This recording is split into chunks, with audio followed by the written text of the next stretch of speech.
What's up, you guys? No, I'm moving my camera around like crazy. What's happening? What is going on? Dolores, hi. What's up, son?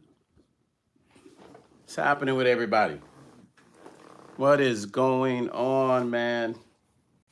I'm trying to figure out what I want to do right now. I want to see if I want to hook up this keyboard. What's going on with you guys on a Saturday? What's the word? Malara, hi. Happy Saturday, you guys. What's the word? What's going on with you guys on this Saturday? Give me 1 second, okay?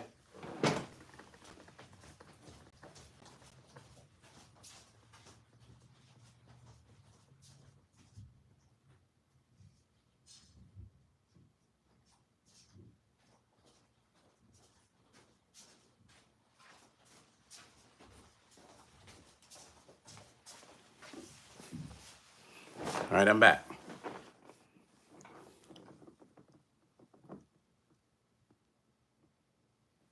Thanks. This is my A room, family. This is my A room. I'm usually in my B room, but this is my A room here. It's the A room. Like I said, I'm usually in my B room, but I'm in the A room today. I'm going to be doing some work in the A room today. But man, I had a crazy dream last night. You guys, I had this crazy dream. What was that? Shrine, what's up? Mexican Cholo, what's up, family? What's up, SA? What's happening with you, family? It's good to see you. It's good to see you, family. Happy Saturday to all of you guys. Yes, that's an Open Labs. Now, here's the crazy part about that. That is the Timberland Edition Open Labs. You can't even get it anymore. It's rare. I mean, you can get it, but that's maxed out. I got everything on that, family. Everything on that. Like, literally everything. Salute. Is that Melody? What's up, Melody? Oh, man, let me tell you guys about this dream, man. Mexican Cholo, you just chilling on this Saturday. You ain't out. You know what I'm saying? You're not out with the hyenas. You know what I'm saying? Having some cerveza, you know, at the park, chilling. You know, it is hot as shit. If you're anywhere close to Vegas, if you in Cali, it's hot as shit. But y'all got the beach, though. So y'all lucky as shit. You guys have the beach, man. I wish Vegas don't have no damn beach, man. Vegas has none. So listen, you guys, I'm going to tell you about this dream. This dream I had. Now, mind you, I'm a Pisces, so we're dreamers. Leanne, what's happening?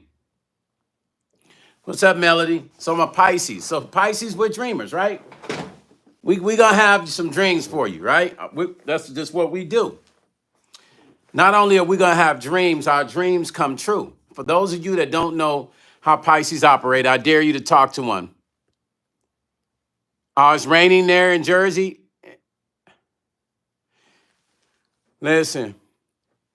Hey, you guys, this dream, oh my God, man. So here, where can I start? And then I'll tell you guys what I think my interpretation of the dream is.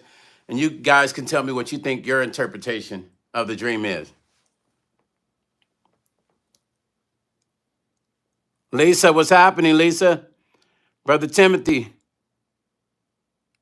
That's right. He gave all of us another day, brother. Amen.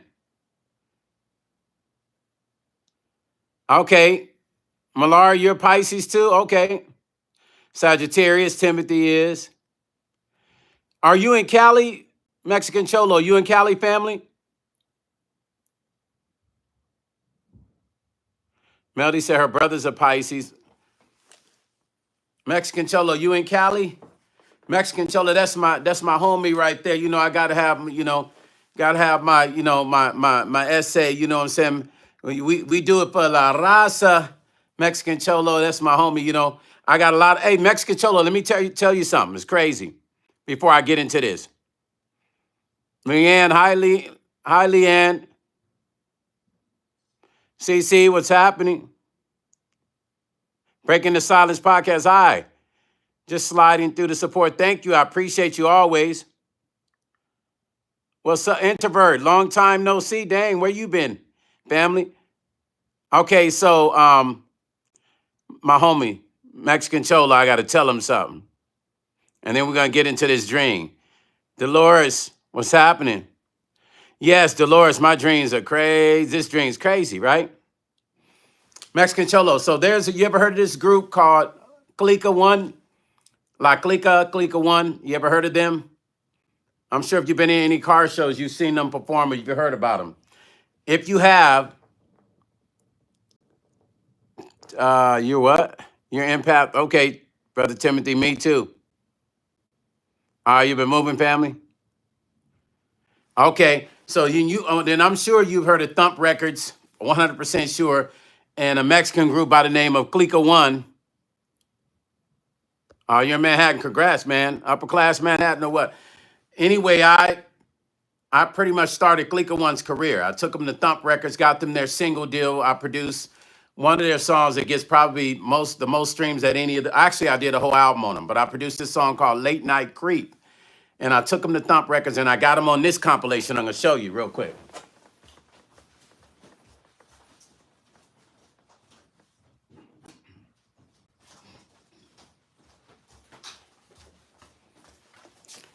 So I took them to Thump Records, Mexican Cholo, and I got them on this project right here. So I produced the song Late Night Creep on this compilation, Thump Records. And that was back in like 1995. This Late Night Creep song did really well. Like I said, I took them there and got them their deal with Thump Records. And I remember begging Bill with Thump Records back then to do a deal with me. And he was trying to tell me how Mexican people don't buy Mexican rappers. Now, you got to remember, this is the 90s. And you had Kid Frost at that time, and you had Lighter Shade of Brown and a few cats, but it wasn't like it is now. So I'm sitting in his office begging him, Mexican Cholo, to sign my guys. Yeah, I'm begging him to sign my guys, right? I'm begging him to sign Clica for this song that ended up on the project, right? And he's like, no, Mexicans don't buy Mexicans. And I said, Bill, I'm a young dude, Mexican Cholo. I'm like, Bill, you got to trust me. The future is Mexican rappers. You got to trust me. Latin rappers is the future because they can rap in Spanish and English. And this dude, this is a white guy that owned Thump's Records. He didn't really see the vision of the future. I could have ran his record label, Mexican Cholo. He didn't really even understand the logistics of the future. Now I'm telling him, I'm in the office. I'm a young dude. I'm like 24 at that time. And I'm telling them like, man, I'm telling you, and I'm 55 now. So I'm telling them like, that's the future. You got to trust me. Like, you just take a chance. Do an album deal. So I'm not going to do an album deal. So long story short, Mexican Cholo, I convinced him to do a single deal. He said, I'll do a single deal. Threw him on the single. 6 months later, their name had blown up real big, right? And they were doing the lowrider circuit. Yeah, you remember those? They were doing the lowrider circuit, and then he called me and said, hey, can I get the whole album? I said, no, I'm cool. I'm putting the album out on my own. You didn't believe. And that's a real story. And there's many stories like that where I took a chance on groups and developed them, and put them in the studio and cut records on them and went and tried to beg the record label to give these guys a deal, man. People don't see it like that. You know what I'm saying? But those guys, I made history with those guys, man, and plenty other artists as well, right? Okay, so let's get into this dream. Here's my dream. This shit's crazy, y'all. And then we'll get into what y'all think it meant. All right? So here we go. Don't think I'm crazy. Dolores say, hello, introvert. Okay, don't think I'm crazy, y'all. So I'm in this big room. And I want y'all to write this shit down. Remember this day I'm telling y'all this. This was last night. What did you say? OG, Dance, Badass, David. Flying in Thursday, LAX, Dwayne. OG, Dancer. Huh? Are you flying into Vegas, you're saying, family? You flying into Vegas? Zach, I heard those songs too. I didn't get to email you back, but I heard them now. Okay, so here's the dream, y'all. So I'm inside of, I don't know, man. It looked like a big ass room or something, right? The room looked big. I'm in this room, y'all, and it's weird. This lady comes up to me and she's like, you remember those little like remember how mothers feed their babies with those little blue syringes? I mean, they're like clear syringes and the same ones they used to pull the boogers out of their nose, the blue ones, right? So I'm yeah, thank you, family. Thank you, Zach. So she has this clear syringe, like a plastic syringe, and she's trying to give me some kind of medication, right? She's trying to give me this medication and she squeezes the medication. Like she comes close to me and I'm looking at it and it's clear. You can see through the shit. Y'all have seen those like clear syringes and she's trying to squeeze it. She tells me to open my mouth. Okay. Oh, Dwayne. Okay. Oh, you in LA. You in LA. You know I'm in Vegas, Dwayne. You know I'm in Vegas, right? So I don't know if you're coming this way, but be safe out there in LA. If you do, let me know if you're coming this way. So it's like some red shit. I don't know what it is. It looks almost like jam, red jam. And she's squeezing it, right? And she's telling me to open my mouth. So I open my mouth because the room is full of like different people and they're like laying down and shit. Like the shit was crazy. And mind you, I don't have a lot of dreams like this, but my dreams are always defined dreams. Always. If you knew my family, they'll tell you all my dreams are always shit be, it means something and shit be going down. Like for real, I ain't making this shit up. I could bring 20 people in here and they'll tell you Stone's dreams are crazy. So anyway, let's get back to the story. Who is that, Gene? Ivan, brother Ivan, what's happening? Ivan in the house, y'all. Good to see you, Ivan. Mexican Cholo say that's real good. What you said is something people don't know. Yeah, and Mexican Cholo, I got so many other stories like that, man. People don't understand. Like, I fought for artists, man. I'm always like, when you see my documentary, this is all the stuff that's gonna be in it. That's coming out to Tubi or Amazon, like probably at the end of the year. And it's different celebrities talking about me, and I talk about all these things that I did that nobody even knows. Even like the artist Neo, me being behind Neo, me putting together the group that the artist Neo that propelled his career, him and Corey Clark. It's so much about me that people don't know because I don't talk about myself. Most times people talk about me. They tell my stories. And my mother used to say, you don't need to talk about what you do. Let other people talk about what you do. So I spent years not telling my story, but I got tired of seeing people on interviews lie. You know what I'm saying? Lie about how they got they started. It pisses me off. So I decided to start telling my truth. So when people in magazines interview me, somehow a lot of magazines say, oh, I heard this and that Neo's career, beginning of his career started with you. And I'm like, yep. And then I go him and Corey Clark from American Idol. And if you guys don't remember Corey Clark, I'll say again, he's the one that had the scandal with sleeping with Paula Abdul. He was in the same group. So when I tell that story, people trip out like, dang, you look young as shit. I said, no, I'm 55. I know I look young, but yes, that's a real story. These things I've done and many, many more. So yeah, Mexican Cholo is crazy, man, because I was arguing in that office with the guys with me. The guys were sitting on the other side of the table, them and their manager, Esteban, at that time, because I initially was managing them because I had them before Esteban came along. Esteban was like their investor, and he was sitting there too. And none of them knew about the music industry, so I knew all about it. So I was there negotiating the deal. But let me get into this dream, man. So this room is like full of people. But at first I wasn't paying attention to the people. So the lady came with the clear syringe. She kind of told me to open my mouth. Man, I had this syringe upstairs. I could have shown you. It's like a clear syringe. They use sometimes to flush your in between your teeth. It's weird. You can get it down in the teeth, you know what I'm saying, and flush. But man, it was crazy. It looked like a needle, but it was a clear syringe. Anyway, she says, open your mouth. I opened my mouth. The stuff was red. Whatever it was, she gave it to me. But at the same time, you guys, she had a needle in the other hand. So this hand, she had the syringe. This hand, she had the needle.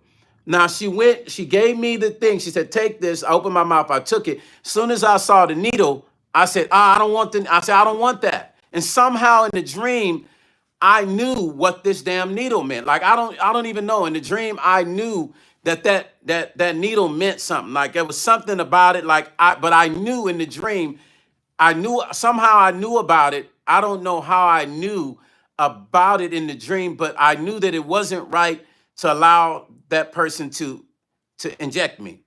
But she did it anyway, right? She gave me that. She opened your mouth and squirted that shit in my mouth, and then she put the Western into my neck, like right here, and hit me with it. And I was like, hey, I don't want that. And I did like that. And she did it anyway. She pushed it anyway.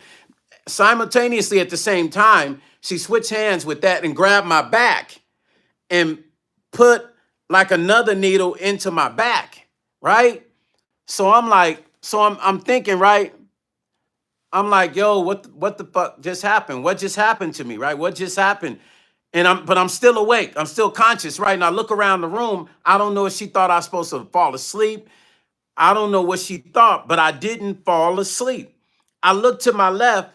There's a dude. He's sitting back like this, right? And I go over to him, and there's a whole bunch of other people, but they were completely knocked out. But the particular dude, I looked at him, and I went over to him, and I said, hey, man, you cool? I said, hey, man, don't let him put that, don't do the needle in the throat. I say to him, I said, don't do that one, because that one there's some other shit going on with that, man. Don't do that one. Don't do that one. And he was saying something to me. And then after that, it's almost like they didn't see me talk to him, right? So, because right after I said that, they went over to him, and then I kind of just saw him shaking, and then he was out cold. And I'm in this room, and I'm seeing all the other people. I'm looking clear across the room, and they're lining people up and shit, right? And they're bringing other people in to do this same weird combination of shots. And I'm thinking like, yo, it didn't knock me out though. I'm thinking like, why am I not knocked out? Why am I not out? I'm looking at all the people next to me. The row in front of me is like seats set up, like reclined seats, right? I see all these people out cold. Last guy out cold. The people next to me out cold. People to my right out cold. But I'm like I am now, awake, conscious, and awake, right? And I'm thinking, yo, what the fuck was that? Like, how come I'm not affected by this? Then I woke up. Now, mind you, I don't ever have dreams like this. I don't ever have dreams like this. The last time I had something close like this, now I do have dreams and I have visions, but the last time I had anything remotely close like this was what happened with the COVID, right? With that situation in 2020. I had this weird dream. And I had this dream, you guys, and then I wrote the song Happy People. I wrote that song Happy People back in 2019. I want y'all to understand that. So I had the dream about the COVID thing happening. I went on my Facebook page and I posted this post, and people were telling me, kind of like the dude that came into my live when I was sharing information about, y'all see what's been going on when I was sharing that information about Section 8, and I was sharing information about the big, beautiful bill. That was a week ago. Do y'all see everybody talking about that shit now? But there was one dude in my live that said that I was a Marxist. You guys remember that? Said I was scaring people. I was sharing information, trying to scare people. And I said, dude, what the fuck are you talking about? I'm sharing the truth. But this dude said I was a Marxist on my live on YouTube because I was sharing information. Now that was information that I researched, that I was sharing, and now all the outlets are talking about the stuff that I was talking about a week ago. Everybody, you hear more people talking about this big, beautiful bill and how it's affecting in the South. And I talked about the South where it was going to really be a big deal. And now they're talking about it and people trying to tell me I'm trying to scare people. No, I'm not. I did the same thing. For some reason, I did some research around the time that crazy shit was happening before we all were locked in our houses. I posted a post on my Facebook page talking about this weird shit that I feel like was coming, right? Because I was seeing certain signs. Now, you got to remember, I spoke at the NAMM convention in 2020. Before this happened, that was January, I spoke at the NAMM convention in Anaheim. It's one of the biggest music conventions. There was hundreds and thousands of people from all over the world. As a matter of fact, I had people from Germany and Australia and China all in my face, right? From all the foreign Asian countries in my face, talking close, because they like talking close.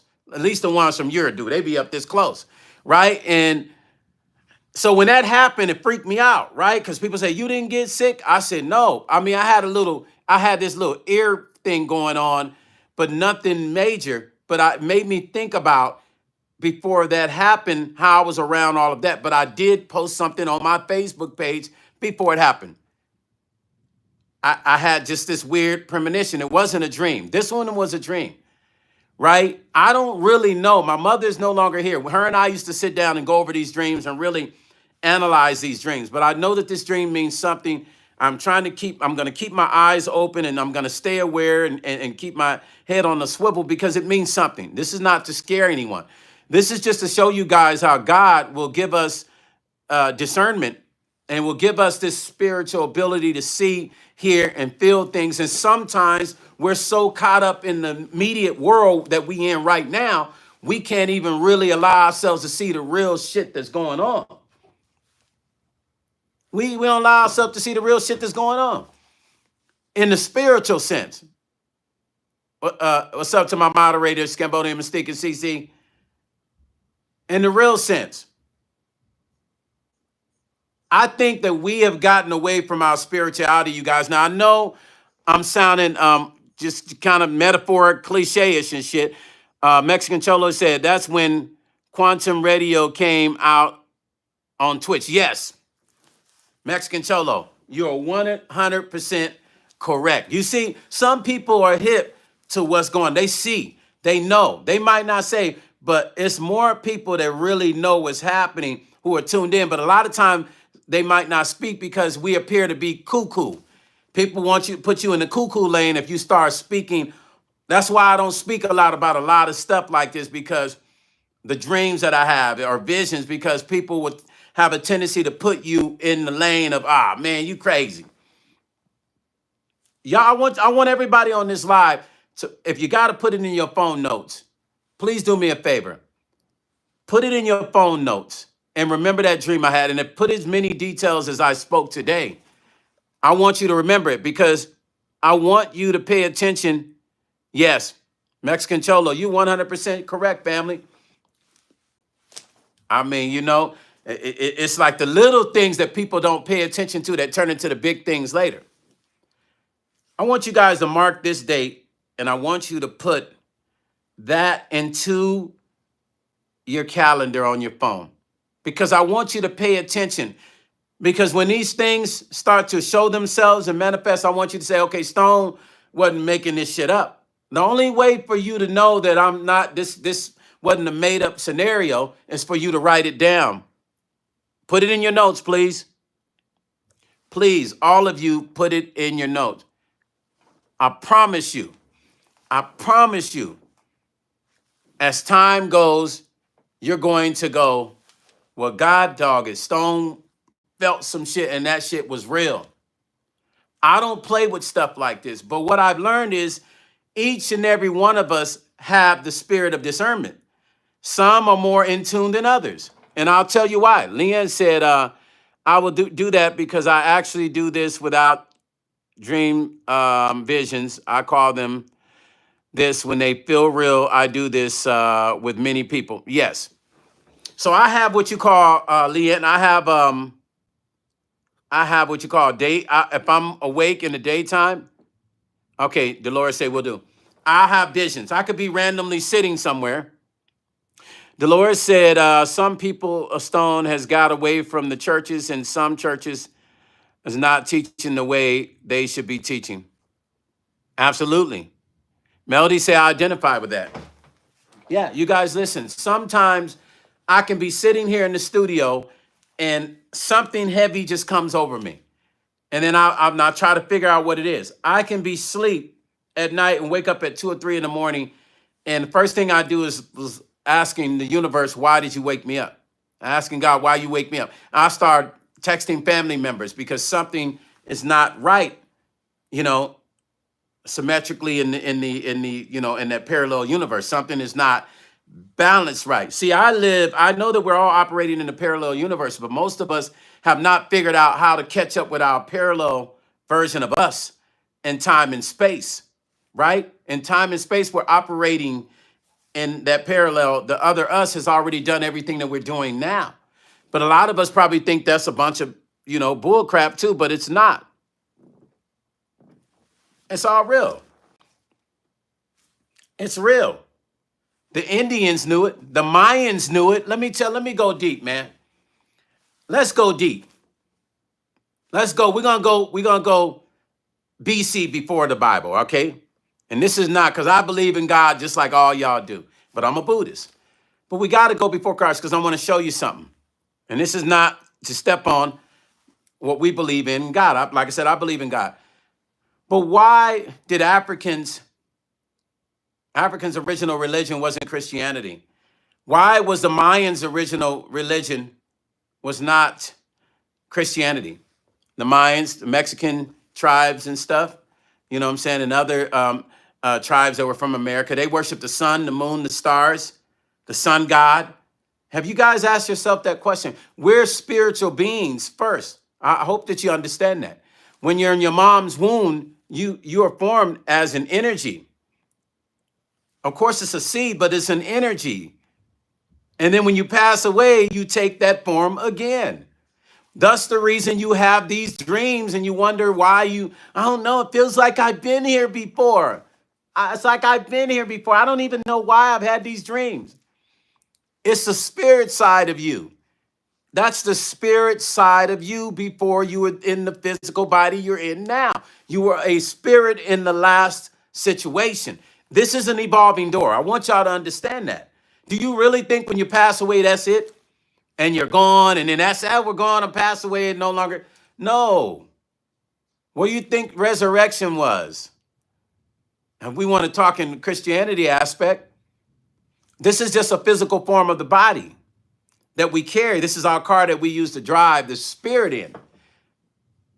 That's the reason when you fall asleep, sometimes you feel like you've lifted up from your body and you're gone into this other element. That's the spirit part of you. Ancients used to say, and ancients have said in history, ancient Egyptians, Greeks, Africans, Mayans, we can keep going. Navajo, Cherokee have said, it's been written, that when a person goes to sleep, their spirit leaves the body and it roams only to come back. When people pass away in their sleep, it's because the spirit has not come back to the body after it has roamed. Now, you can go research this. Some just say they passed away in their sleep.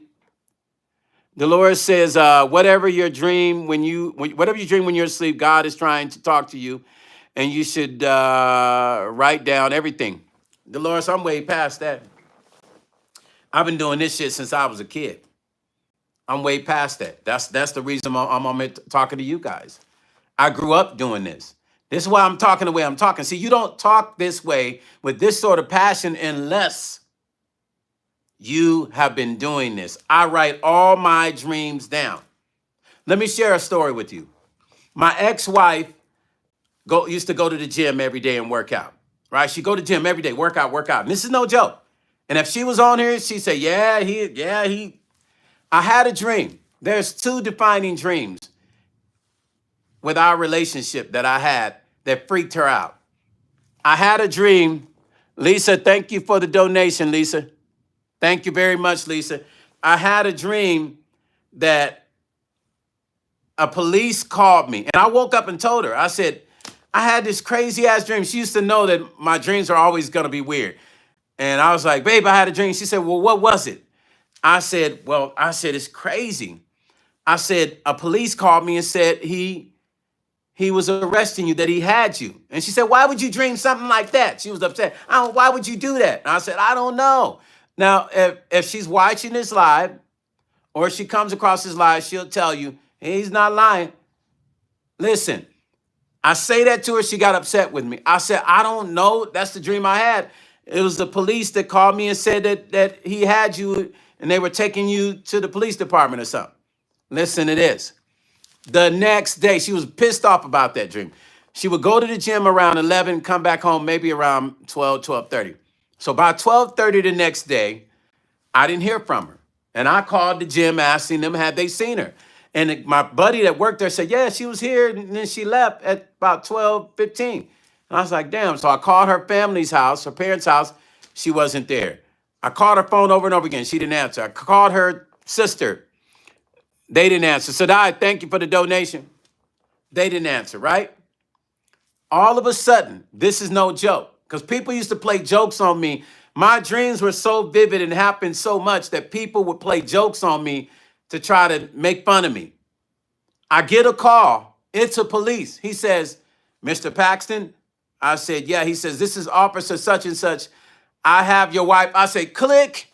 And I looked at the phone like, I don't know why they like playing games with me. I hung up. The call came back. He said, Mr. Paxton, this is Officer such and such, badge number, blah, blah, blah. Right? And I said, oh, shit, this is a real police officer. He said, I have your wife. I don't supposed to do this, but I'm going to pass the phone to her because she's such a nice lady. He passed the phone. She told me what happened. And I remember my mom telling me to tell her that my dream was a warning for her to be careful and watch what she was doing that next week or next 2 or 3 days and weeks. And she disregarded that dream. Now, before her and I went through our divorce, I'm going to tell you another dream. No, there's 2 more. It's going to blow your mind. No joke. So I have this dream, and it was like the metaphor of, you know, like when people talk about the grass being greener on the other side, right? So I have this dream, and I see her on another side of this fence. And I'm on the other side, and I see her with a dude. Now, I couldn't make out the dude, but I wake up in my dreams crying. Dolores said, when I was 16, I had just came back from New York, laid down, went to sleep, and told my mom, I was like, Mom, a lady gonna get killed. I mean, get unlived, sorry, YouTube. A lady's gonna get unlived here tonight, and a man is gonna do it, but I didn't know. And it happened, huh, Dolores? Wow, thank you, Shrine. Dolores, that's crazy. That person got unalive. Okay, so back to my dream. So I tell her, I wake up like clockwork, 2 in the morning. I wake up, I said, babe, I had this dream. She said, what? I said, man, I didn't want to tell her, right? Because all my dreams happened so much that I was scared if I tell her about my dream that she might, I don't know. I was thinking, my thought was an immature thought at that moment, right? I don't know, man. I was thinking some weird shit. So this is what my thought was at that time. My thought at that time was, hold on, let me see something. I guess I thought if I didn't tell her that it wouldn't happen. I don't even know why I thought that. Tessie said people would believe if they've ever experienced synchronicity. You're 100% correct, Tessie. Welcome, Chef Banner in the house, Chef Banner in the house. Listen, okay, so this was gonna freak you guys out because it freaked me out. So I have this dream, and the shit was so vivid. It was so vivid, I woke up crying. Ivan said, it's too bad when you don't have dreams as often. No, it's not bad, Ivan, because I don't always have them anymore, but I have the visions kind of took place of some of the dreams, so it's a balance now. So you might not have the dreams, but you'll still have the visions. So pay attention to the visions, Brother Ivan. So, okay, let's get back to this, because I know I got y'all on the edge and shit, right, on the cliff. So she continuously asked me, well, what was the dream about? Because I'm always telling her, I said, well, I don't really want to say it. I said, you know what? It's nothing. She said, no, it's something. I said, don't worry about it. I said, because I felt like if I don't tell her, it's not going to happen. So I kept it to myself. Now, that dream went like this. Literally, there's a fence dividing me and her, and she's with some guy. And I see them, and I'm holding the fence, and I'm crying, right? And I'm like, what are you doing? Why are you doing this to me? I'm doing all that shit, right? holding that fence. Shit felt so real. I woke up with my hands and shit like this, tears coming down my, she looked at me, the tears is coming down my eyes. Shit felt so real, y'all. The dream felt so real that it scared me. And I didn't want to tell her. I said, maybe if I don't tell her, it don't happen. Let me tell y'all something. Our anniversary was September. We had just buried my mom in April of that same year. Anniversary was September. Literally, maybe the end of September, our anniversary was October. Shit went upside down. Exactly what my dream was saying. That's what happened. Now, I don't know if she has revisited that in her life. I'm sure she has.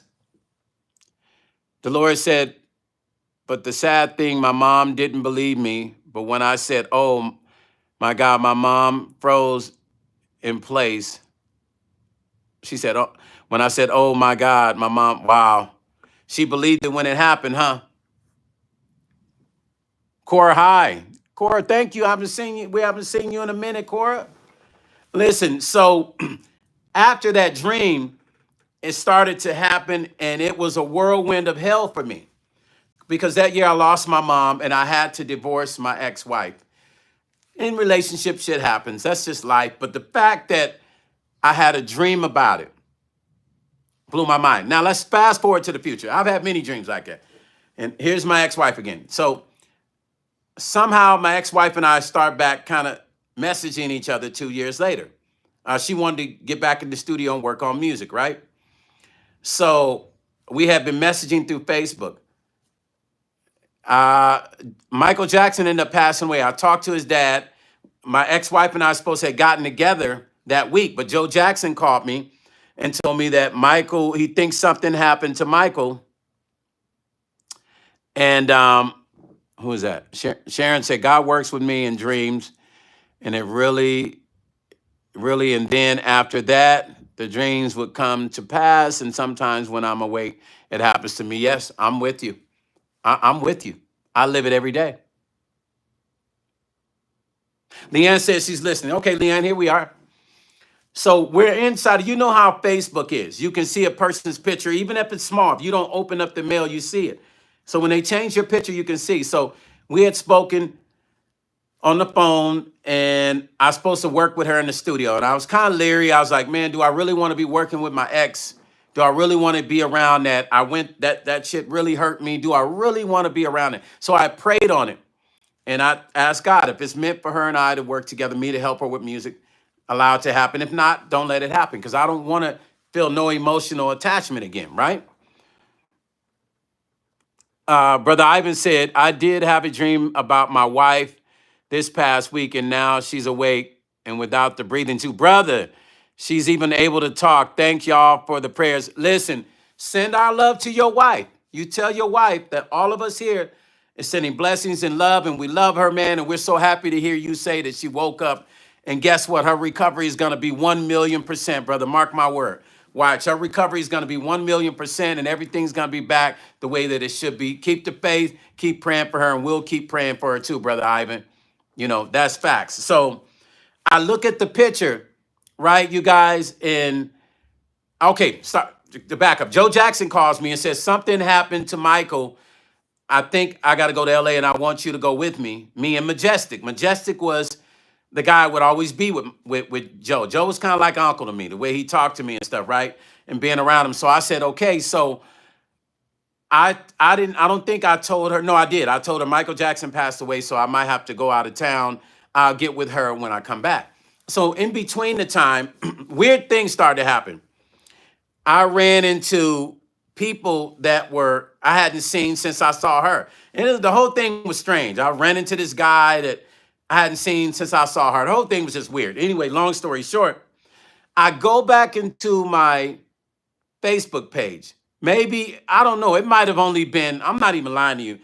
It might have been only maybe 3 weeks. Couldn't have been that long. I see her original profile picture. It's no longer there. It says, no. Stop. I'm fucking up the story. Let me back up. I have a dream. That's what it was. I had a dream that she had a baby. That's what it was. So I messaged her and I said, damn, I had a dream about you. She said, what was the dream about? I said, I had a dream you had a baby. She said, me? No way. Her exact words. And I said, hey, I'm just telling you. She said, she was just kind of tripping. I know she was like, oh shit, that's weird. He would say that. Then 3 weeks, maybe a month later, this is no joke. Maybe a month later, maybe a little bit longer. I'm not exaggerating. I'm inside of Facebook. I'm looking at her picture. It was small, but I could tell it was changed. So I clicked it on and it said, congratulations, it's a boy. Listen, you guys. No joke. It says, congratulations, it's a boy, right? So I say to her, I'm trying to find my little rag to clean my glasses. I don't know. I move so quick. I be throwing stuff everywhere. I say to her, I said, whoa. I said, wait a minute. I say, is that your sisters are having another baby or is that you? Sharon says, Stone, I love me some you because you keep it real. So we need more brothers like you and my man Mish. Thank you. Sharonda T, thank you. I appreciate you, Sharonda. Thank you. I appreciate that. I really do. I try to be as transparent as I can. So I clicked the picture on and I say to her, I said, damn, I said, your sisters are having another baby? And I don't know what made me say, because I wasn't thinking about the dream I told her. I don't know what made me say what I said. I said, or is this you? She says, yeah. And then that was it. She didn't talk to me no more, right? She wouldn't respond to me. Ivan said, 100 Paxton, you're a good person, man. Thank you, brother Ivan. Speak Low say, Stone is a real one. Speak Low, thank you, family. Thank you for stopping in, too. Yak Diesel say, blessings, my brother. What's up, brother Yak? Lisa, thank you, fellas, man. I appreciate y'all, man. So I go through that with her, right? And so she's not speaking to me now. Like, after I told her about the dream, she didn't respond no more. So months and months pass, right? All of a sudden I see she must have had the baby. So then I say something like, I send a little dot, right? A little dot. You know how you do people. I send a little dot to see if she was gonna, if it was, I think she blocked me, right? So that's why I would send a dot. I sent a dot to see if it went through, and it went through. Then I said, hey, I clicked on her page. I saw the baby. And I said, oh shit, you had a baby. I said, do you remember my dream? And she didn't talk to me again after that. Matter of fact, yeah, she didn't talk to me again after that. She was freaked out. I know she was freaked out because all of my dreams always came true. It's been all my life, you guys. Everything I have spoken out of my mouth has always happened. That's why I'm careful about what I speak. Chef Banner said, Donna's going to have a dream bong tonight, talking about her. Please don't put that name on here, Chef Banner. Don't do that, please. Yeah, we don't, I didn't say the name for a reason. Chef Banner, please don't put the name on here. I didn't say the name for reasons. Please don't do that, please. I'm telling stories about dreams. Ladies, gentlemen, don't get caught up in the logistics. Any women that know me, don't get caught in the logistics. Listen to the story. There's a story behind this, that my dreams manifest. They come true. So I'm careful about what I say. Melody said, I've told some people things I see, then they stay away from me. Yeah, listen, that's been the story of my life. Like, all of my friends got to a point where they were scared of me, where a lot of my friends, because of my dreams coming true, I'm going to tell you guys something that happened. I wish that AK was on there. This is no joke. So I had a lounge here in Las Vegas for about 7-8 years, right? I just recently closed the lounge because eventually I'm going to open up a bigger one, right? So I had let this comedian, and I'm not going to say his name. I don't say people's names. Understand that. So that's why when somebody come in and say somebody's name, if I didn't mention the name, I'm going to delete it because I don't want to say the name. I do that for a reason, right? So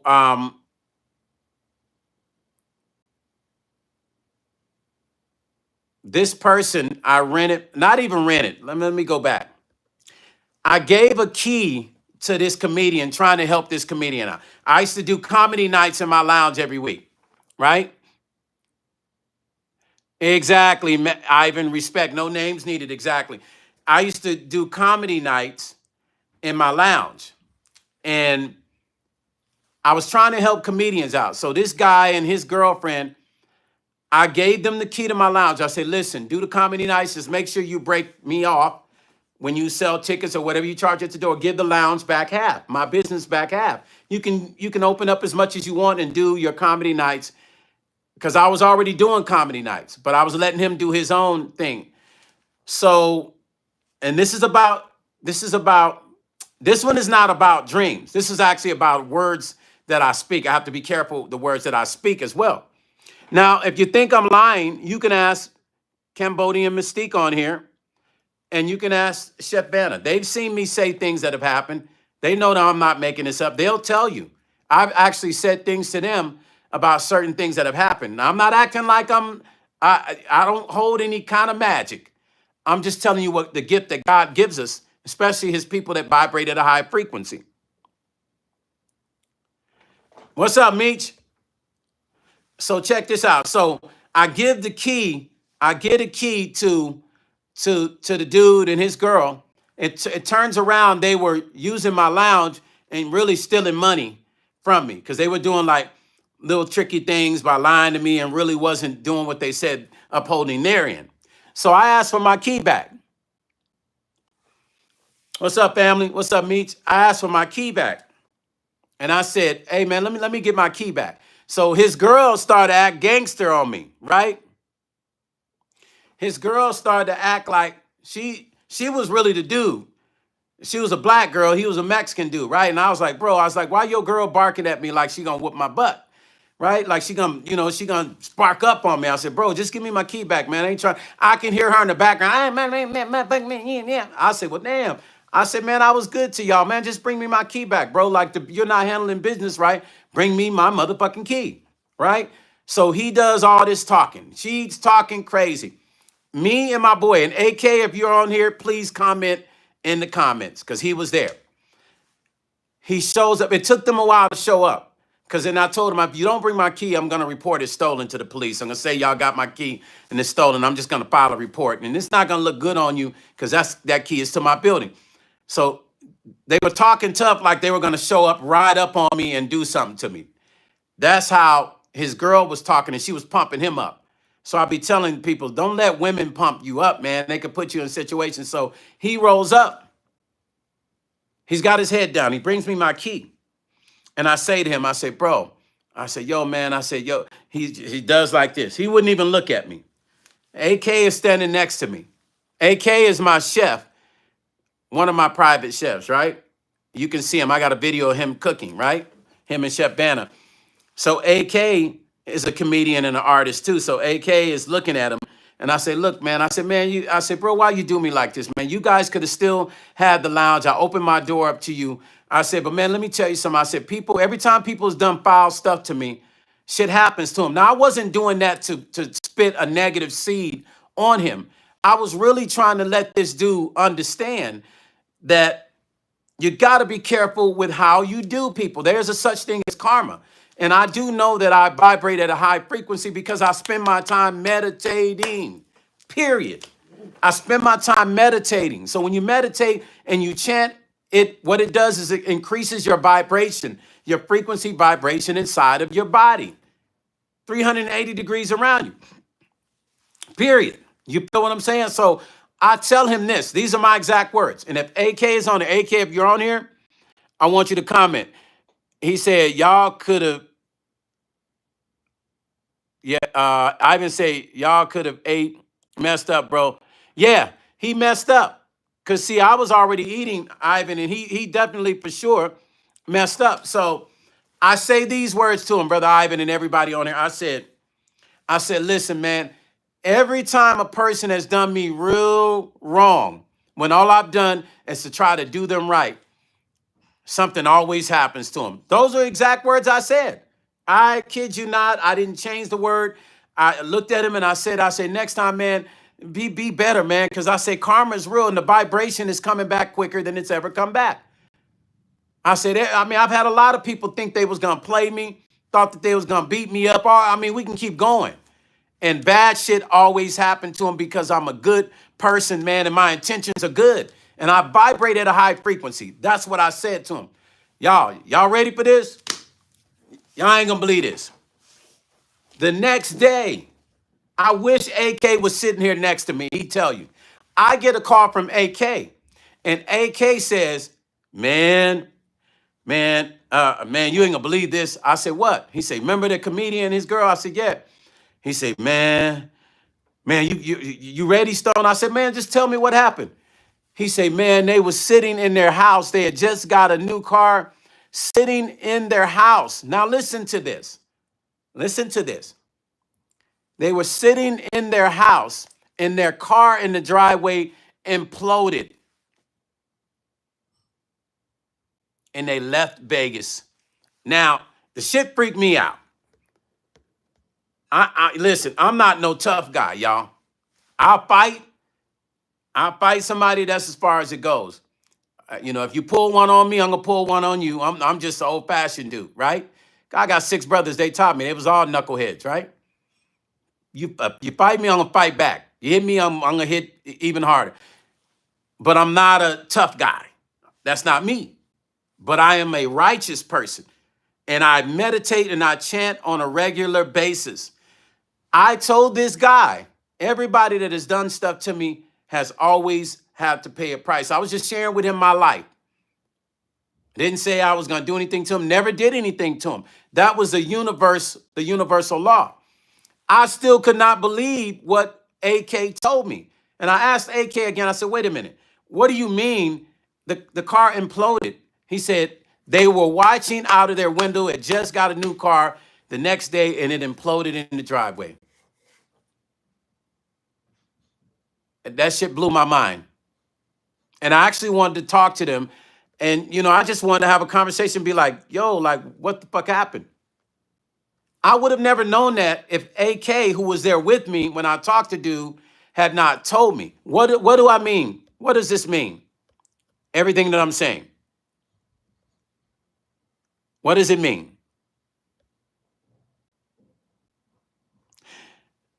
See, I like Sharonda. See, me and Sharonda, we can rock. Because my Christian folks would have been on here saying some crazy shit to me. I got to remember, I grew up as an evangelist. Sharonda T said, I had the protection of Buddha. Sharonda gets it, y'all. I do believe in God. I don't want nobody on here to think that I don't. My mom was an evangelist. I grew up in church. So, of course, it's in me. But I've been a Buddhist now for about almost 30 years.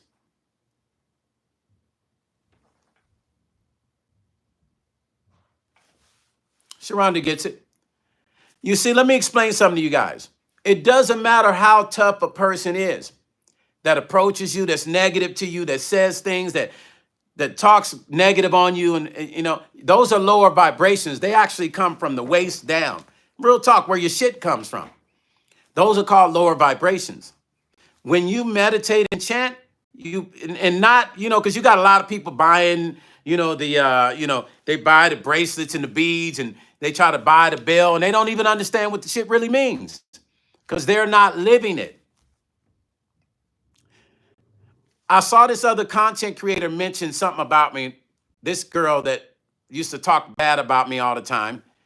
There's a couple of them, but this particular one that hasn't said anything respectfully, I thank her for not doing that. But she said to her followers, oh, I haven't seen Stone Paxton chanting his Buddhist stuff anymore. Well, sweetheart, I chant every day when I get up and before I go to bed, and sometimes 7 times a day. Just because you don't see me, just because I don't get on YouTube and I'm doing that for you doesn't mean I don't do it. It is my life. I've dedicated myself to it. since before I even knew what it meant when I was young. So because I don't chant for you, doesn't mean I don't do it. I do this shit every day, religiously, literally, because it is my life. I live it. I don't put on no fronts. I live by that. No fakeness, all real. No, I don't have to carry stones around. I don't have to get on there and put on the Erykah Badu thing and all that extra shit people do to feel like they're spiritually connected to something. If you connect it, then you practice it. If you're spiritual, then you practice that every day. You don't find one day to practice it and then because everybody's cool and the trend is rocks and beads and now you want to be spiritual. And then you wonder why the shit don't work for you because you're not living by it in real time for real.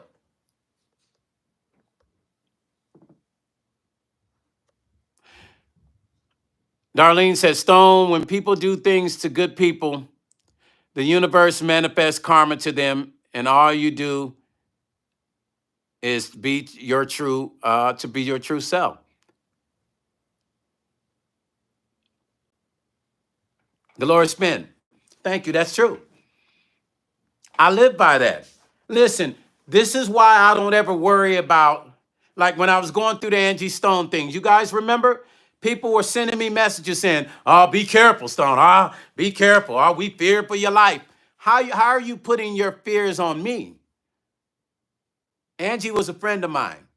Why do I need to be scared of? And then you got those people that start saying, well, he ain't scared, so he must have done something. No, the only person I should ever be fear is God. The only person I should fear is the rules that have allowed Buddhism to exist that still apply to the rules of the 10 Commandments. So we have the same rules. I should fear breaking those rules and those laws and what's going to happen when I break those laws. I should never fear man. Even if a person takes somebody's body, they can't take your spirit. That's what you don't understand. That's what whole concept of the you know what I'm saying, a coward dies 1,000 times, but a soldier only dies once.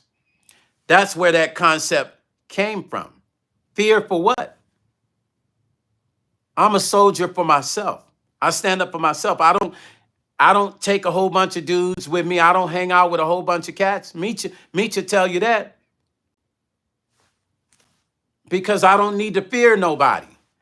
Because I'm a man. And if I got to protect myself, then I'm going to do that. And I'm going to do it at the utmost level of fierceness. I am. I was trained to do that. And I'm still training to do that. I stay trained all the time. Know that. I didn't get a black belt and stop. I didn't get a black belt and stop working out with martial arts. Like, hey, I got my black belt. I'm done. Nah. It's tactical all the time. It's like atonement, spiritual atonement, even your spirit. And the same thing with my spiritual. I didn't become a Buddhist to practice only to look cool.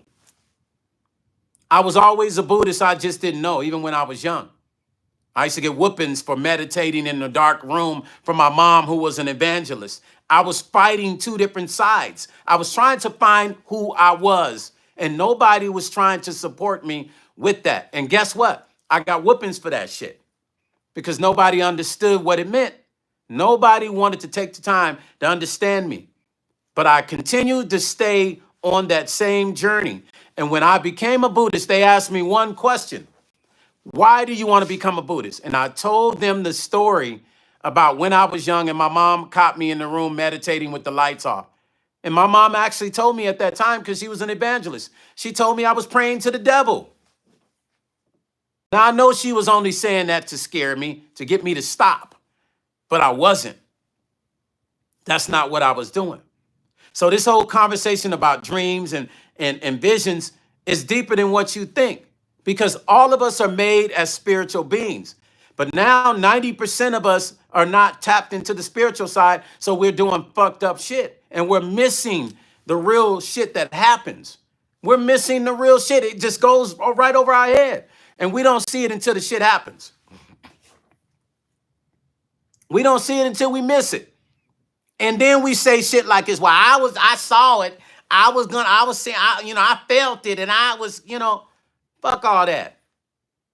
If you felt it, You would have spoke on it right then. If you felt it, you would have left the situation before it happened. See, me, I'm one of the ones I feel shit before it happens. So I either will not go or I'll start backpedaling out of the situation. Like, hey, man, let's go. Or this just don't feel right. Those are people that are really tapped into the spiritual side. And then you got those people that will go to church every Sunday. Let me tell you the reason I walked away from church. And I remember having this battle with my mom growing up. When I used to have to go to YPWW, Youth Ministries, right? We used to do praying and tearing with all the elders every week, choir rehearsal, because I was a drummer, right? So I mean, it was like I was in church damn 6 days a week. It was always some kind of program. So when I turned 17 and 18 and I didn't have to go to church, because a lot of the shit I used to see, I would see in church. Now, Meech will be able to share this with you because he grew up just like me. He played in church. Meech understands me. Him and I have had these conversations. Somebody said, Thompson said, please, my brother, what you do, righteousness unseen, will be made manifest without you even having to say a word. You're right. Proves your authenticity. Absolutely. No, Brother Thomas, this conversation was about dreams. So I know you're probably coming in a little late, but I agree with you 100%. I appreciate that. It's about how my dreams come true. Lady Sparkle, what was your domination? Please come educate the people from your side of the tracks. Pentecostal. And Meech, I think Meech was also Pentecostal too. But listen, if y'all remember how Pentecostal was in the 70s, women could not wear a skirt at their knee. That motherfucking skirt had to be down to the ankle. And this is going to trip you out. Women couldn't even bowl. I don't know what the bowling shit was about. I still think about that when they were saying, oh, yeah, women can't bowl. I'm like, well, what the fuck does bowling have to do with believing in God? Like, I never understood that. There was so many rules in the Pentecostal church. But at the same time, I used to see some of the wickedest shit in the Pentecostal churches as a kid. Folks having sex in the basement, the ministers messing with the girls. And I witnessed this with my own eyes. So as I continued to grow, you guys, and do you remember those, hey, Meech, and you guys remember those youth revivals, right? They used to have the revivals, and they make all the young people go to the front of the fucking church, right? Now, because I'm on drums, I felt like I always had a pass, right? I'm like, I'm on the drums, and I'm like, yeah, I ain't got to worry about getting prayed for. I don't have to worry about getting prayed for, right? I'm good. I'm on the drums. They ain't gonna call me. They ain't gonna call me. You know what I'm saying? I'm good, right? Shit. After everybody, the line is getting short. The pastor point. No, my mom sometimes, but the pastor be like for me to go to the, go to the front, get off them drums, go up there. Here was my issue as a teen. All those teenagers used to be smoking weed back then, having sex. I mean, you name it, they was doing it. And I knew it. But they would get up there and the pastor would pray, right? The pastor would pray, you guys, and they would fall out, right? And they start playing the music. Dun, dun, dun, dun, dun, dun, dun, dun, dun, dun, dun. They falling out. They jumping around, right? I had a problem with that. And then it would get to me, and they're trying to pray for me. Now, you guys remember the kickstand on a bicycle, right? So they would try to pray for me, and I had 1 foot in the back. I used to have 1 foot sticking out. They trying to push me down. My mom standing next to me, whispering in my ears, let go. I said, I'm trying to. Let God let go and let God. Right? And I said, Mom, I'm trying. And they pushing me. My legs sticking out in the back. I never fall. I say to my mom, I'm trying, Mom, but I don't know what to feel. Now, I'm saying this as a teenager. I don't know what to feel. I'm trying. This is real. Because I knew all of my homeboys that was in the church was all faking the funk. They wasn't feeling it because they would talk about it afterwards at school. Like, man, we just do that just so they can let us go so we can get off the, church floor and fall out and get up and go in the back. I didn't want to play with God. So I remember telling my mom used to tell me that I was kind of embarrassing her. She said, you kind of embarrassed me with that. You're making me look bad. And I say, Mom, like those kids be smoking weed at school, having sex. Then they come up in here and act like they, jumping around. I don't want to play with God. Whatever that feeling is, you want me to feel, I want to feel it for real. And the day that I feel it, I'm going to know that it's real, Mom. That's all I'm saying to you. This is what I would say to my mom. I said, I don't want to play. I don't want to fake the fuck. I don't want to play with God, Mom. I want to, whenever that happens, whatever that is, I'm going to know it's real because I'm going to feel it and I want to experience it. And trust me, you guys, I used to pray to God, he can please make me fall out, right? Just so they can leave me alone in church. But my spiritual path was different. Wasn't meant for me to be a minister, a pastor. That wasn't meant. My spiritual path was meant for me to be exactly where I'm at, a Buddhist. And I knew that earlier on. And after a while, my mom and the church, they stopped messing with me because I told the pastor one day, I said, pastor, in front of the whole church, when we were doing, they were doing the testimony service. And I stood up and I said, I just felt like that one day, I think I was 17 and a half. And I said, I don't want to play with God. The reason why I don't fall out, Pastor, because I want to feel what that feeling feels like in real time, in real life, Pastor. So I don't play around. I want to know what it feels like in real life. Melody, thank you for the $20 donation. Thank you. I appreciate you. And so I said that to the whole church. I gave my testimony and I looked around the church and I said, when the day happens that I get the Holy Ghost and fall out, I want to know that it's real.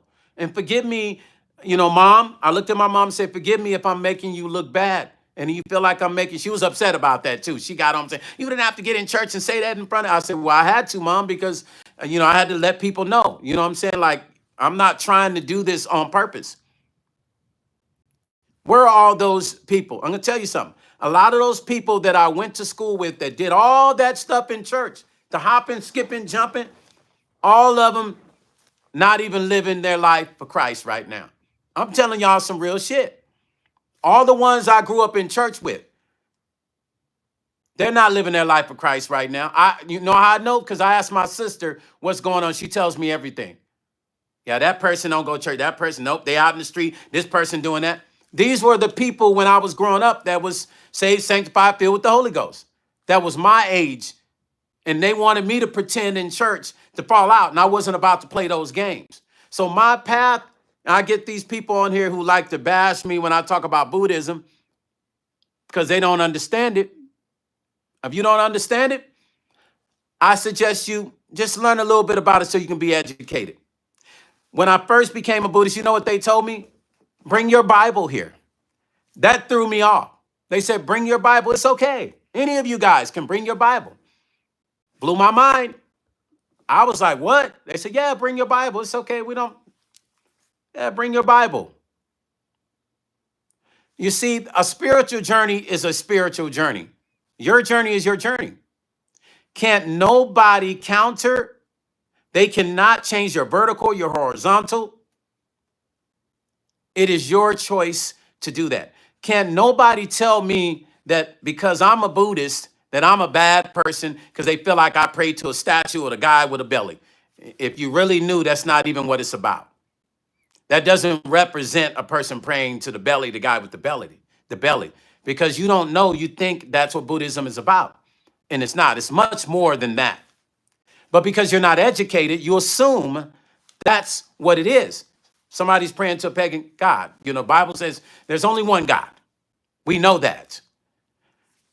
But all those that cast that stone are typically the ones that are not living according to the Bible. I dare anyone that casts those stones to show me how perfect your life is. The ones that come into my life, I've had a couple preachers come here, call me a hypocrite, all kinds of shit. But they ain't doing nothing for their community. They're on YouTube making videos and they ain't getting no views.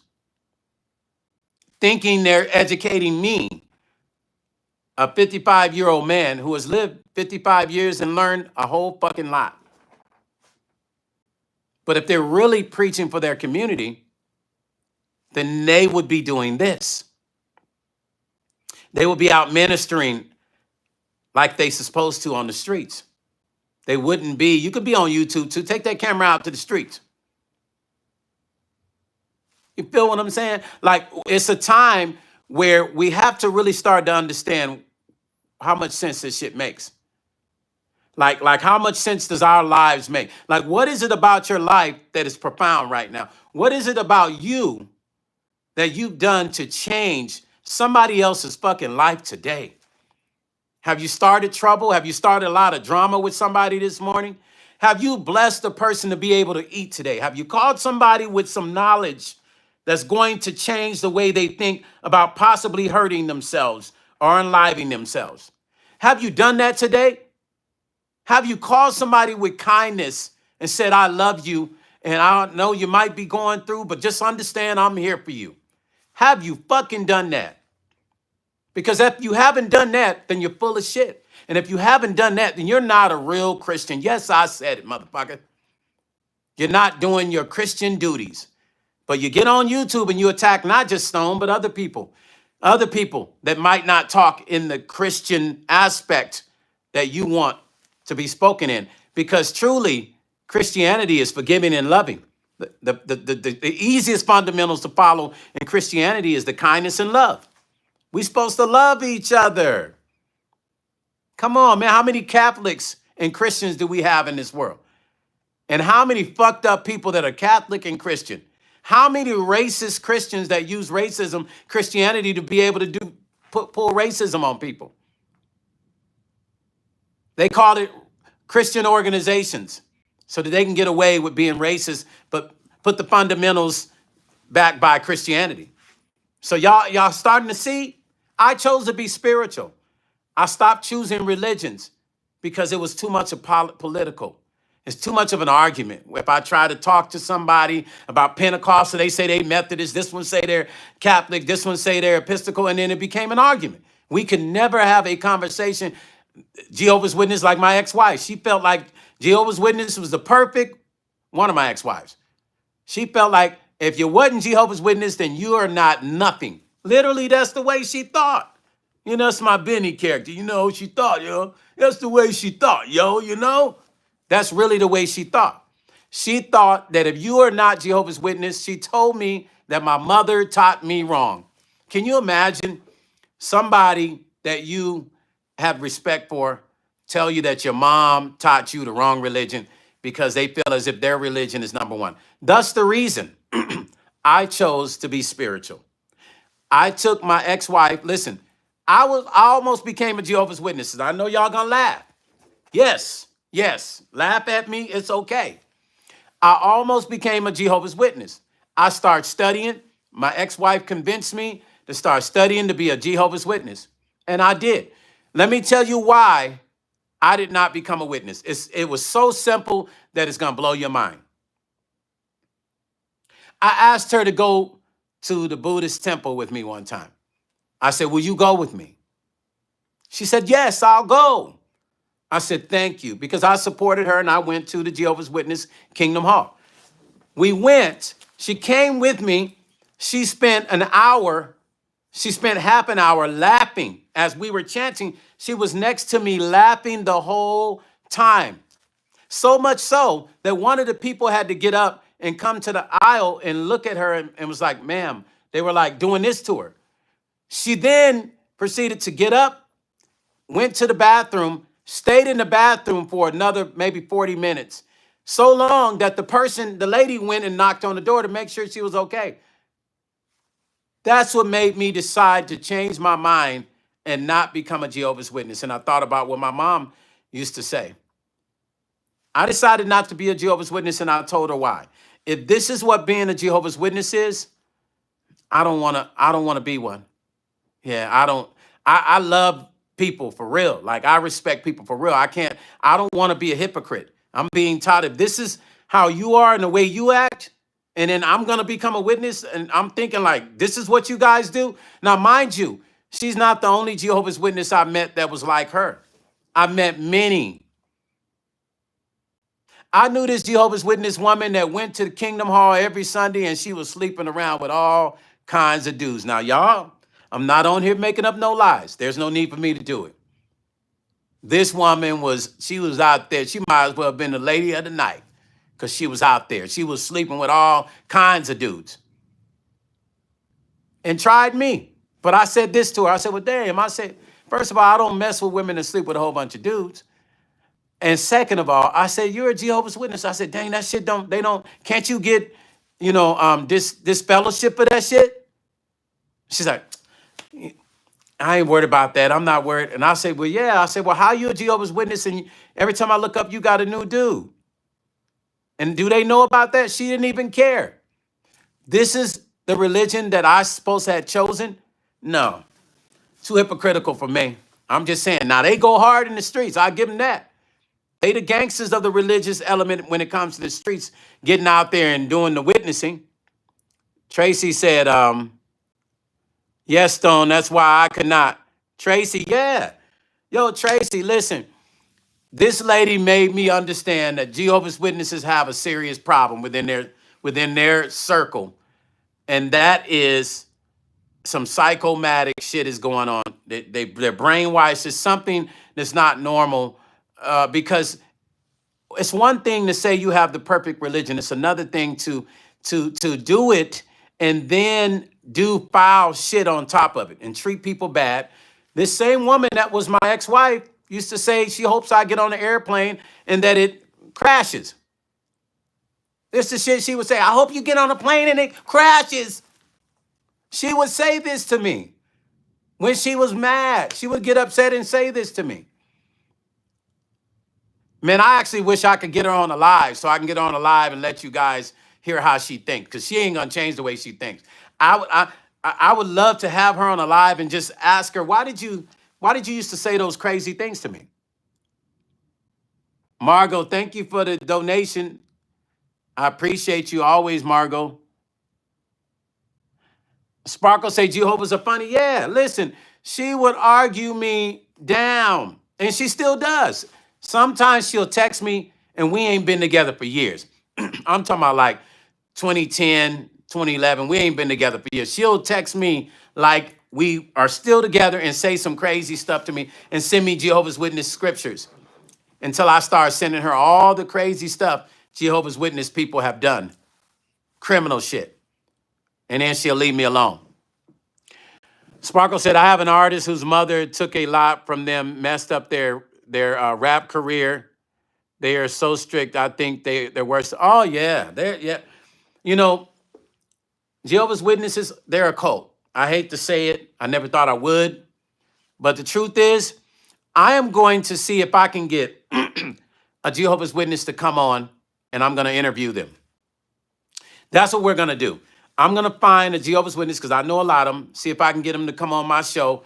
And we're gonna talk to them, y'all, because I want to ask them these questions that I never shared with, because even I shared with 2 Jehovah's Witnesses about my ex-wife. And you know what they said to me? There's no way she said that. And I said, I got the text messages. You want to read them?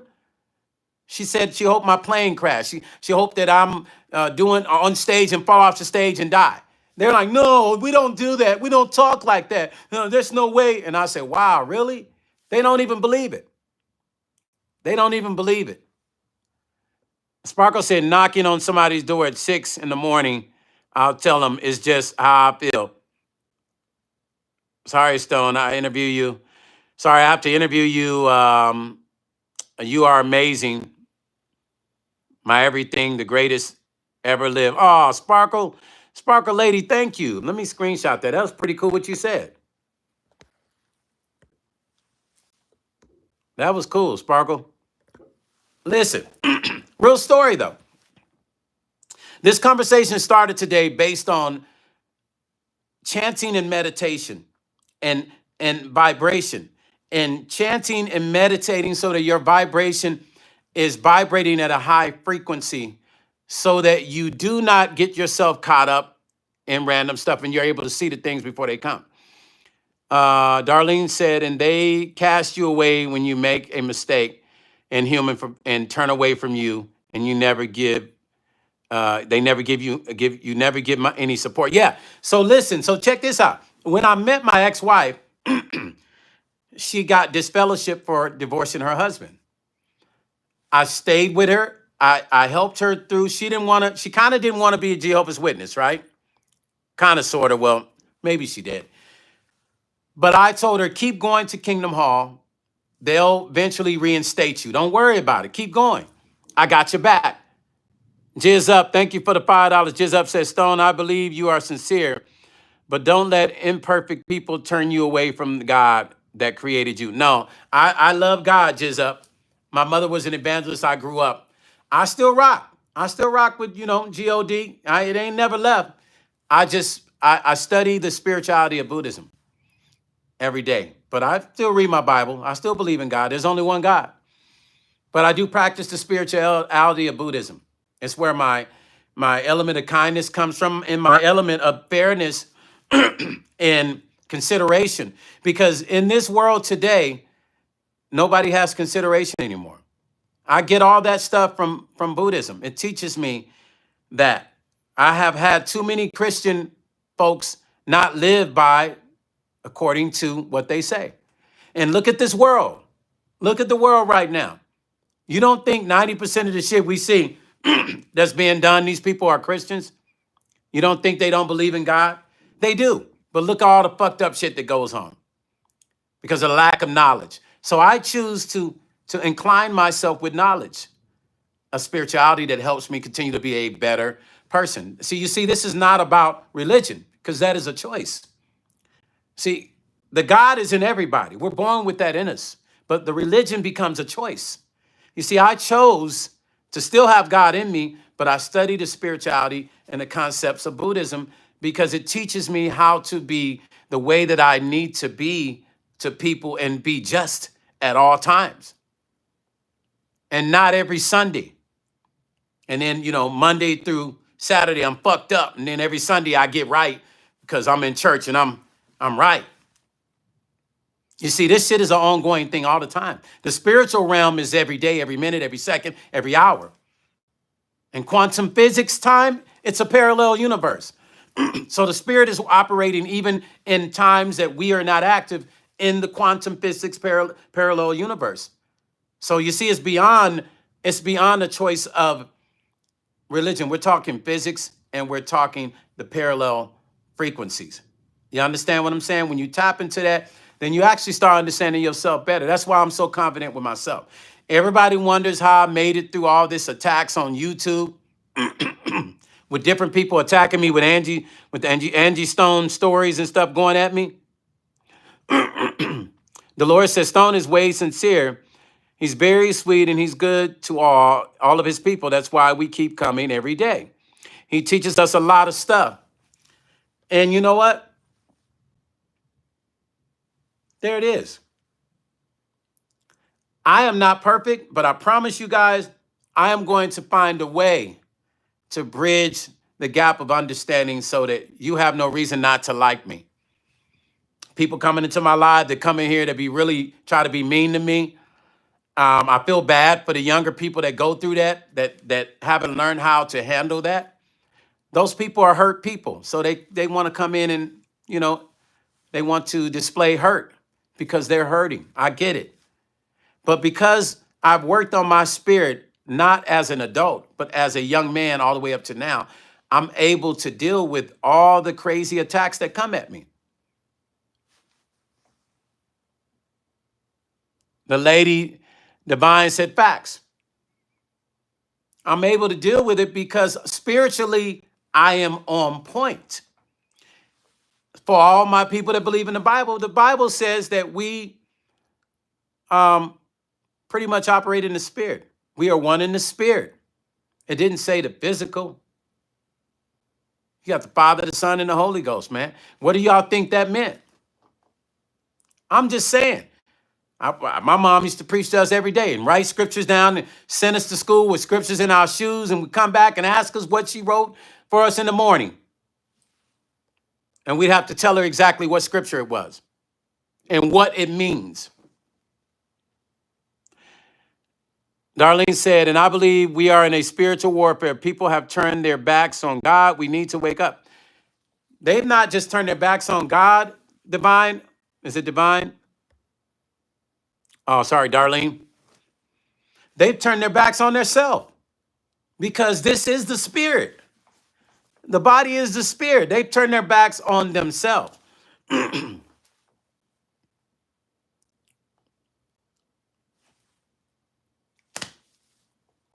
They've turned their backs on themselves, man. Once you turn your back on yourself, it's all over with. You can't even make room for God because you've already turned on yourself. How do you think people end up on alcohol and end up on crack cocaine? They don't turn their backs on God. First, they turn their backs on themselves because God is always there. When they turn their backs on themselves, then they turn their backs on God because the body is the temple. They have destroyed the temple. So they turn on themselves first, and then in return, they've turned on the maker. Who made frequency? I'm just saying. Who do you guys think made frequency? Vibrations. Ivan said, true, Paxton. Been there, bro. Yes, sir, Ivan. Sweet Rain said, you're speaking facts. Let me ask you guys a question. For my Christians, something I never hear the preachers talk about in church. Who made frequency? Tracy said, I love this combo today. Thanks for the enlightening of the mysticism and everything happening now is much bigger than we think. Yeah, Tracy, for real, seriously. Who made frequency, you guys? For my preachers that might come through here right now, that preach every Sunday, for my evangelists, the missionaries, the deacons that are coming across my life, let me ask you a question. Who made frequency? Who made vibration? Who made the metaphysics? Who made quantum physics? Who made the parallel universe? Because as soon as people start talking about that, you guys disregard it. When there's only one person that made all this, the same person that you say you believe in, when you want to disregard people who speak in the metaphysics, speak of parallel universes, quantum physics, we want to disregard them. But who made those things? Who made the things that allow musicians to be able to create?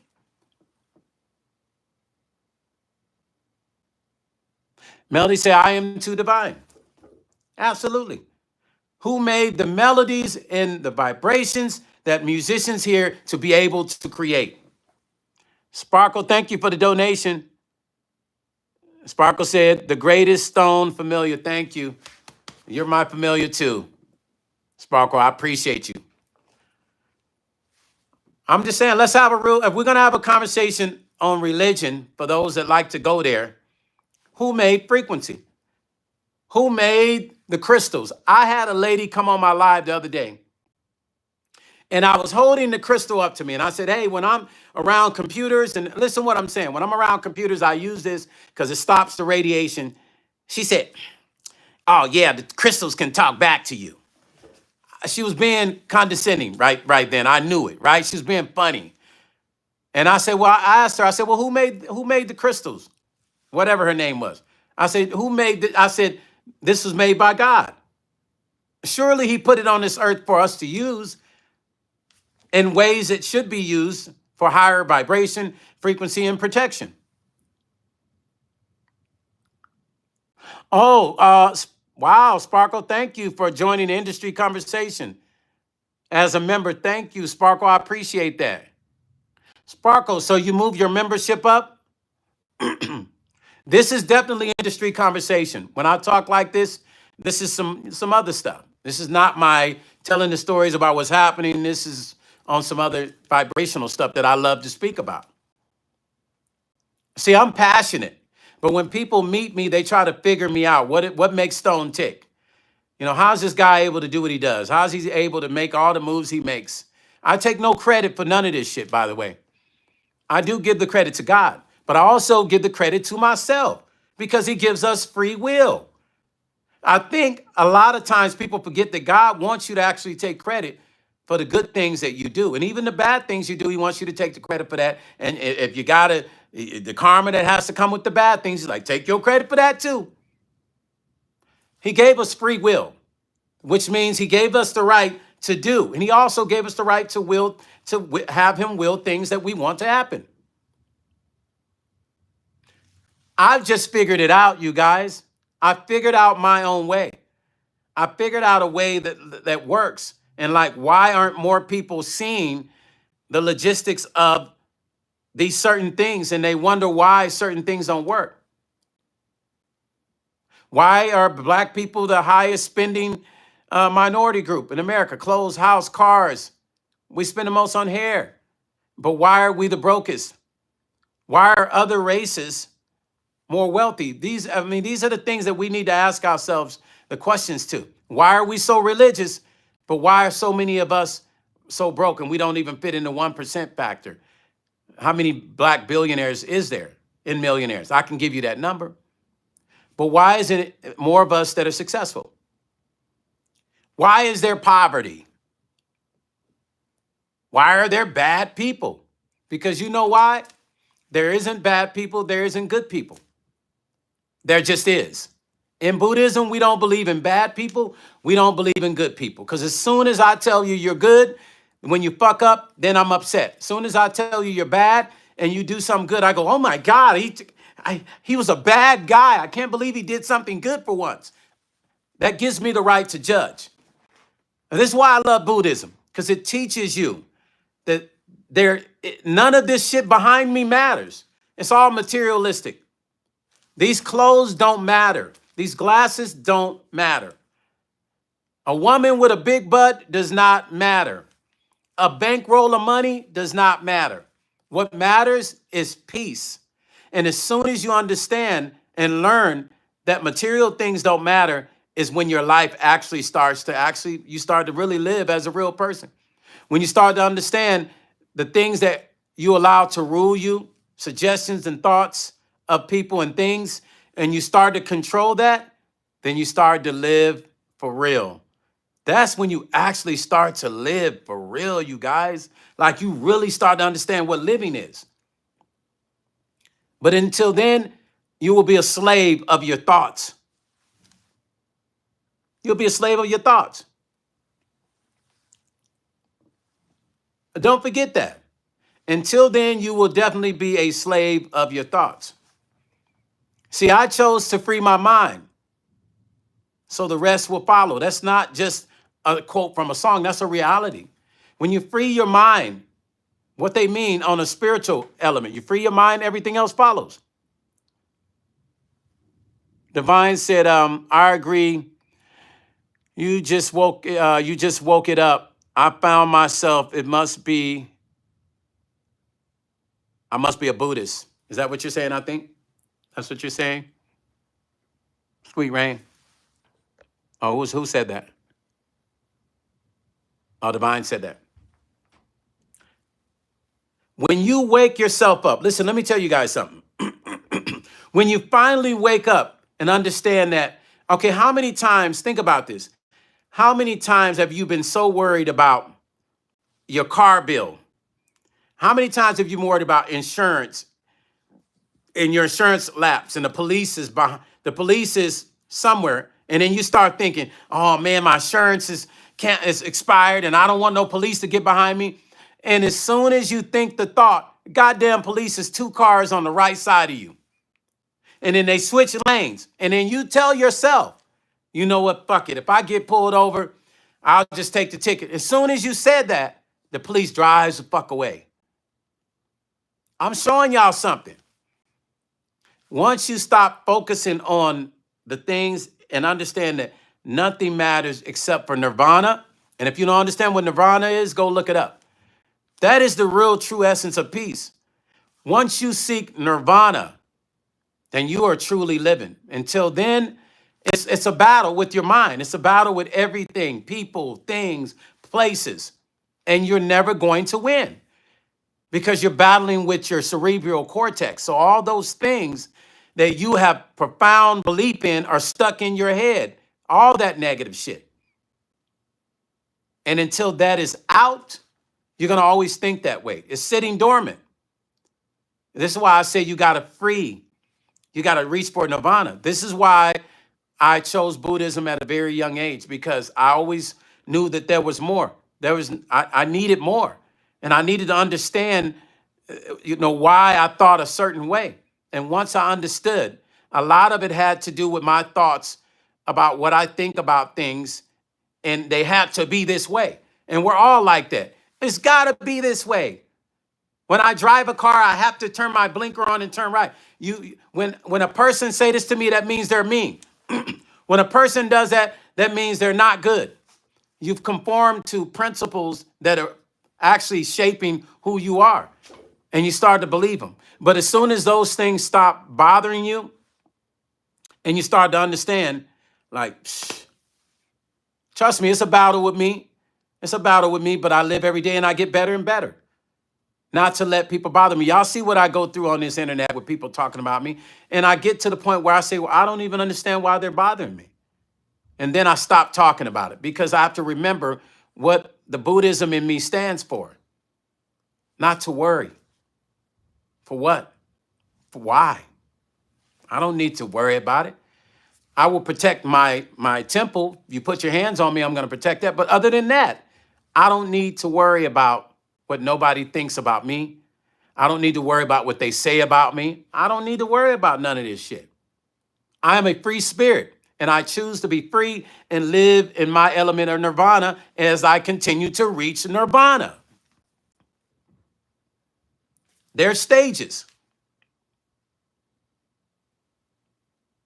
If you're asking, why can't I have peace? It starts with you creating it here. And then you start getting rid of all those things around you that create that piece of yours that is suppressing the inner peace. You start to separate it so that you can create that nirvana. But you first got to get those things away from you, people and whatever the things that are causing you not to reach that nirvana. It's okay to be alone sometimes. It's okay to be at peace with yourself sometimes. Because guess what? Your happiness is actually found in your peace. And once you figure that shit out, then you've accomplished it, everything you need to. Listen, you guys, Stone Paxton Music and Life Vlog. Thank you for everybody that's donated today. I appreciate you. I'll probably go on later on tonight in the studio or tomorrow. But other than that, man, thank you guys for tuning in and listening to me run my mouth. Love you guys, man, for being solid always. Happy Saturday. Talk to you later. Peace and love. Blessing.